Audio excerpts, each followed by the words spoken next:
You ever notice how life looks fine on the outside, but inside you're overthinking, shutting down, blowing up, or just feeling empty and both bored and overwhelmed simultaneously? That's not random, my friends. No, you're not alone in that feeling. That is your nervous system, aka your brain and your body, running old missions on autopilot. Welcome to the Mind Madam podcast. I am your host, Elizabeth, and this is the show where we break those patterns, drop the therapy speak, and actually make sense of why you do what you do. It is direct, no fluff, just patterns and actions that work, and tools for you to take back control of your life so that you can finally feel like yourself instead of a broken toy. Hey, welcome back to the podcast. I'm your host, Elizabeth, and today we are diving into it. So, the way most of the healing industry talks about growth, it's heavy, it's boring, it's vague. A lot of soft music and cliches about opening your heart and sitting in your feelings. That is a-okay for some people. I will not knock that. But for my ambitious souls out there, healing feels attainable when it feels like something you can actually do, something you can act on. That's why I flipped healing on its head and took it back to your childhood with some games, because that to me sounds way more fun. I want you to think of G.I. Joe, think Navy SEALs, think Dungeons and Dragons or Star Wars or Cops and Robbers, because inside of you, there's a team of soldiers, parts of you who picked up missions years ago, and they're still running them today. That is causing you a lot of problems that you weren't even aware of. Last week's episode in the series, we met Recon, your scared to want soldier.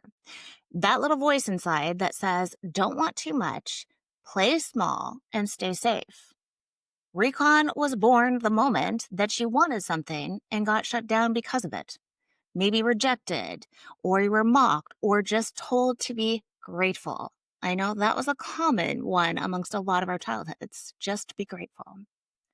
But here's the nuance. Because recon isn't all bad, balanced recon is actually protective. He is helpful when he's on the right mission. Picture it this way. You're about to make a big investment, and recon says, hang on, let's double check the terrain before we charge in. That pause protects you from making a bad decision. That's useful. Outdated recon, though, he doesn't pause. He shuts it all down. He rips the plug out of the wall, which is not the best way to do that. So I've been told. Or you're about to pitch in a meeting and he whispers, too risky. You don't want to get the accolades for this because then you're a target. Suddenly you're silent, not because you don't have value, not because your idea wasn't good, but because recon equates wanting with danger. Do you see the difference? A balanced recon will slow you down and pace you. An outdated recon will stop you completely. Let's talk about this week's soldier, the Withholder, who has been known to breadcrumb. However, this is not just for dating because the Withholder shows up everywhere. So I want you to see if this sounds familiar. At work, you're on your game in the meeting. But after the meeting is done and things start to get a little personal and people are asking questions, you go blank because you just want to keep it surface level. You don't want the awkwardness of disclosing your personal life. If you have clients, you'll check in just enough to keep them around, but you never let that trust build. You never get to know them more than that client because that feels risky. And you don't want a bunch of besties. Or maybe at home, if you have a partner and you say you'll have the big talk. We're going to talk about intimacy, what you actually want in the bedroom and in the household, what you need, what you desire. But instead, you're nitpicking about the dishes or the thermostat. In dating, this is classic. You could be into it with that person. The sparks are flying. They're reciprocating. And suddenly you're like, whoa, whoa, whoa, this is getting to be too much. I don't want to look like I'm coming on too strong. And they are definitely getting in my personal bubble and I'm not about it. So you pull back. You don't ghost completely because you don't want to seem like an asshole, but you do breadcrumb. So you'll drop a like, you'll send a 2-word text, just enough not to disappear, but to let them know that you're still in their orbit. However, you are never going to commit and you're going to constantly leave that person in limbo. Later, it leaves you thinking, well, what am I doing? Like, why am I even doing this? What is going on here? Why can't I just do what I want to do? That's the withholder. You are not broken. You don't necessarily have commitment issues. You don't have a people problem. You've got a soldier inside of you that is been running on an old mission that does not work for current day life. So where did this withholder soldier come from? Well, little moments. Like you ran up with your drawing that you worked so hard on at 5 to your mom, and she said, now I'm busy, leave me alone. That ultimate sting of rejection. Or you shared something about personal feelings or something you were excited about, and someone laughed at you and said, well, that's stupid. Or maybe love in your house was conditional, warm when you behaved, when you kept it surface level, when you didn't cause any problems, but cold when you didn't, when you opened up, when you had an emotional reaction. As an adult, you could be sitting there thinking, well, I mean, that's not that big of a deal. Every child goes through that. There is some validity to that statement. However, as a child, that stuff felt huge. You thought a boogeyman was real in your closet, and it turned out to be just a crumpled sweater. To children, that seems large, and your body logged it back then that opening up was risky. That's when this withholder stepped in and said, don't worry, I'll handle this. If closeness is dangerous, then I will just make sure no one ever gets too close. And you've been dipping your toes into life ever since. With anything in life, there is cost and there's benefits. So here's the real cost for the withholders when he has gone rogue. This is the same soldier, just different battlefields. At work, you might think you're playing it safe by holding back, but your team hears hesitation. Your investors hear doubt. Deals slip through cracks, not because your idea was bad, but because your energy says, I don't fully believe this. And this is even if you shared that idea to begin with. With clients, if you have them, they feel that breadcrumbing too. You check in, you never fully commit, and your clients don't invest fully with you either because they do not trust you. At home, your partner feels the distance. They don't care about the thermostat fight. They care about the silence that is underneath it. And the problem is this: people fill in the blanks. They create their own stories. When you pull back, they don't think, oh, he's just protecting himself. They think, I can't trust him. He's hiding something. And whether you want to be a leader in work or in your household, if there is no trust, no one is following you. That is the hidden tax of the withholder. Not just missed connection, but missed trust, missed money, missed influence. Because in every area, work, home, boardroom, and bedroom, trust is currency. And the withholder quietly spends until you have a shit ton of debt. And then surprise, here's the bill collect. Here's where most people go wrong. The second they notice the withholder, they start beating themselves up. Why do I pull back when I actually care? Or why can't I just go for it? Or why can't I say what I mean? They assume then that they are broken, that they're cold, that they're bad in love, that they're bad at leading, that they will just never get this. But listen, that withholder is not trying to ruin you. He is your loyal soldier, even if a little misguided. His only mission was to protect you. That's what it thought it was doing. You don't fix protection by fighting it. Think about it. If you yelled at your teammate every time they tried to help you, even if they were doing it wrong, would they suddenly perform better? I don't think so.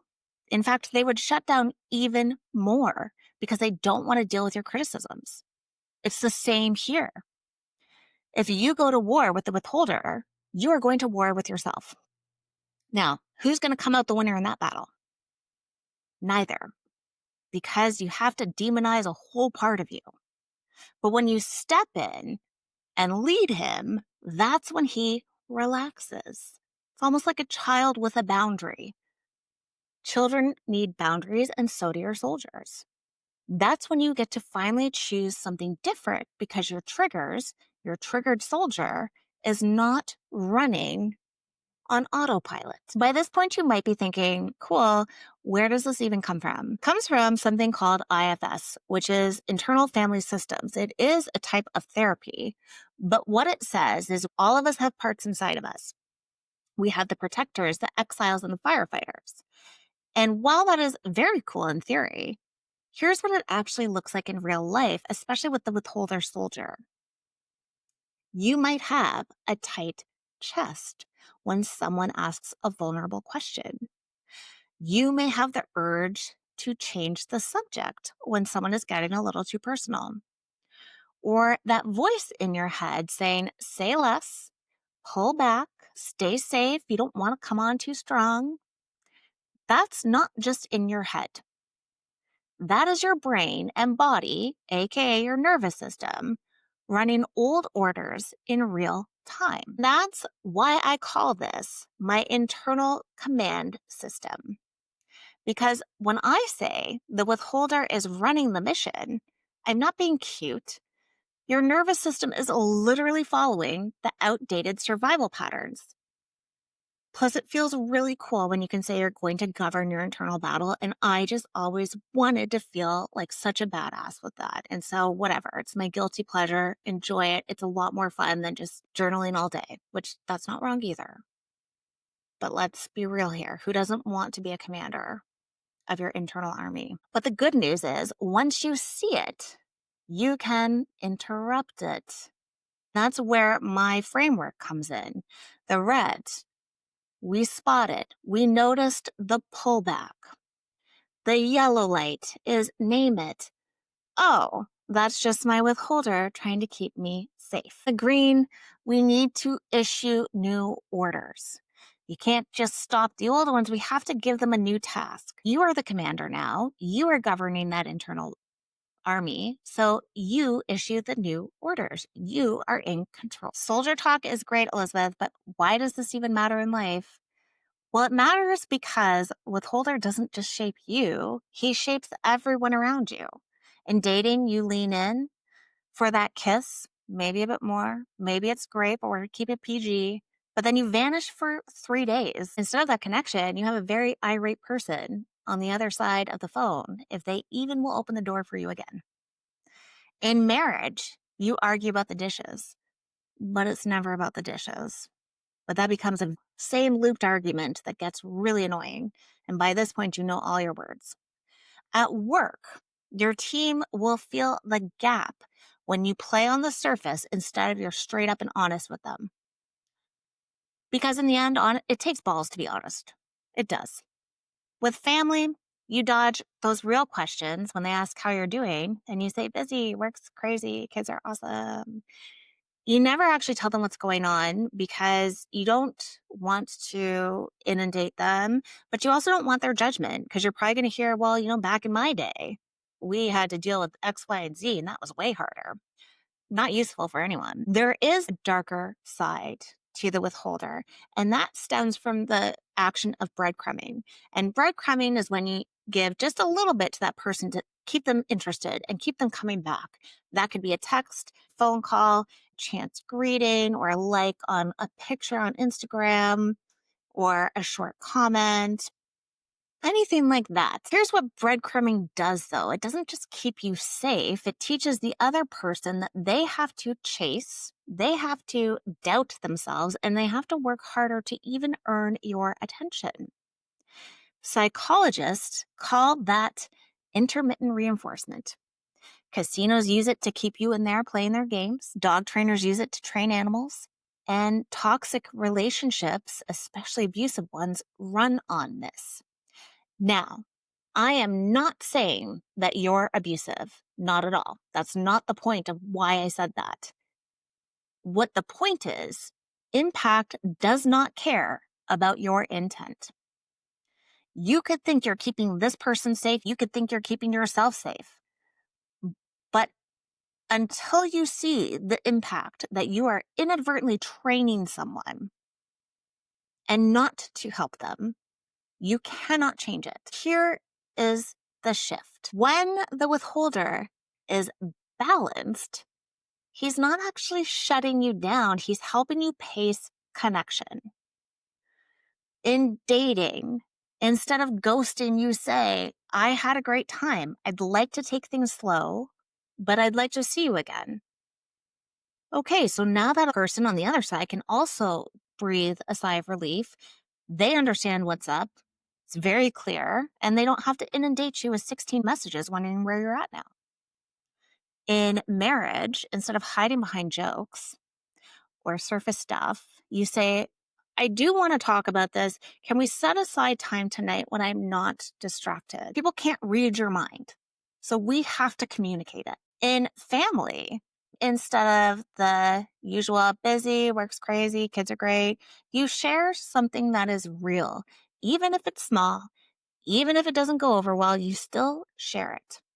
In parenting, instead of the distracted, nice job when they're trying to show you a picture and you're scrolling on your phone, you put the phone down and look them in the eye and say, I love how creative this is, so that they don't have their withholder soldier go crazy and start causing havoc on their life as they grow into adulthood. An unbalanced withholder will starve connection, but a balanced withholder creates safety without shutting the door.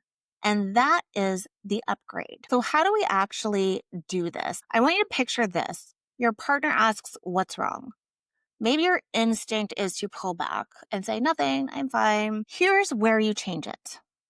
With the framework, we're going to say red is going to be catch it in the body. Notice the freeze. Something is going to happen on a biology standpoint. You might get hot. You may feel like bile is coming up in your throat, maybe an accelerated heart rate.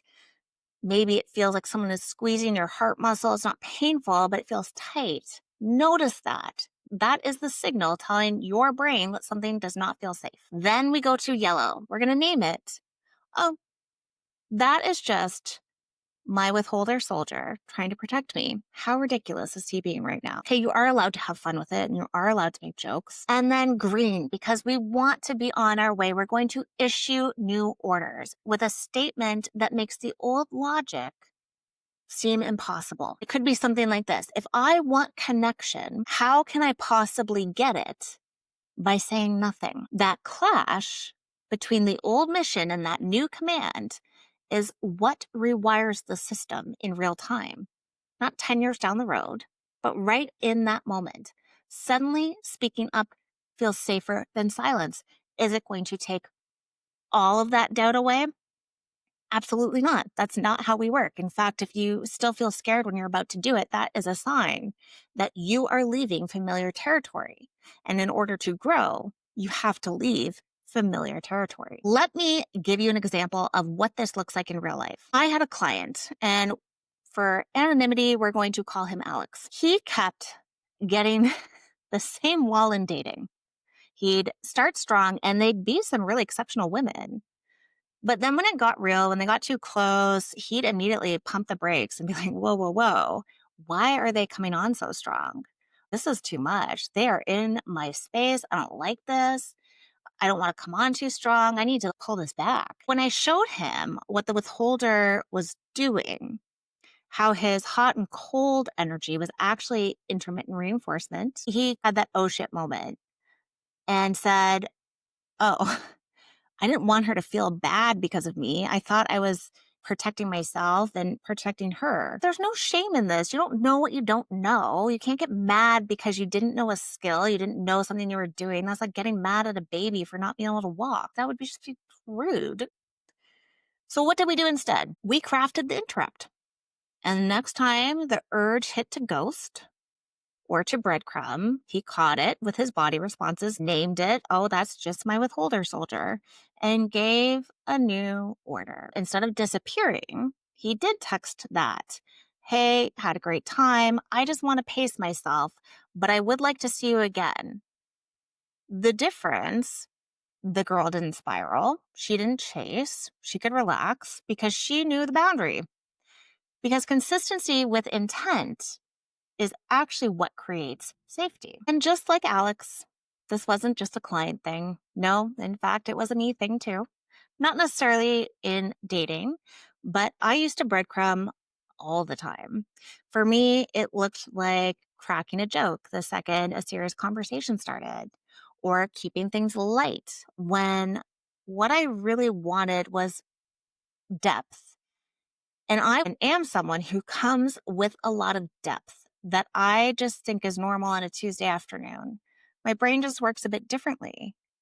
But I do remember one night sitting across from someone, and they looked at me and asked, "Well, what do you actually need from me right now?" Instead of telling the truth of what I really wanted to say, I just shrugged and said, "I'm fine. Don't worry about me. I got it." The second those words left my mouth, I felt that hollow pit in my chest. The disappointment. I feel like disappointment feels just like this heavy gut drop because I knew that I hadn't said what I really wanted to say. That was because the withholder stepped in and took over.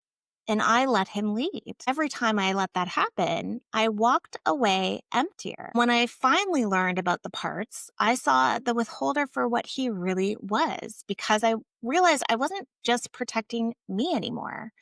I was protecting these exiles, these wounded soldiers, the younger parts who still wanted love but didn't feel safe to get it. That hard truth nailed me right in the face. It said, if I don't step up, then they stay unprotected. That is the moment that I took control over my little inner army of misfits. And we got it together and we battled on. Here is what I want you to walk away with today. You don't necessarily have commitment issues, intimacy issues, leadership issues. What you do have is a rogue soldier with outdated orders. You are the commander now. Now it's time for you to step up and gain control of that inner army so you can move on to bigger and better things. This week, here's your mission. The moment you feel yourself pulling back, whether it be relationship, family, work, whatever, I want you to pause. As I say, there is power in the pause. Most people don't do it. That's why we are the way we are.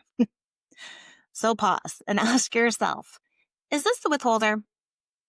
Name him, smile at him, say, hey, what's up?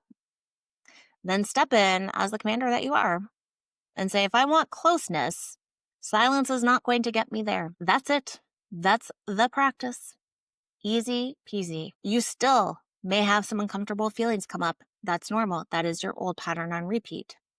But in order to grow, we must get used to discomfort. Next week, we're meeting a soldier that you definitely know if you've ever stayed up at night with 47 tabs open in your brain, just thinking about every little detail and trying to outthink your way to peace. That is Intel, the overanalyzer, the one that keeps you gathering data forever so you never have to risk moving on.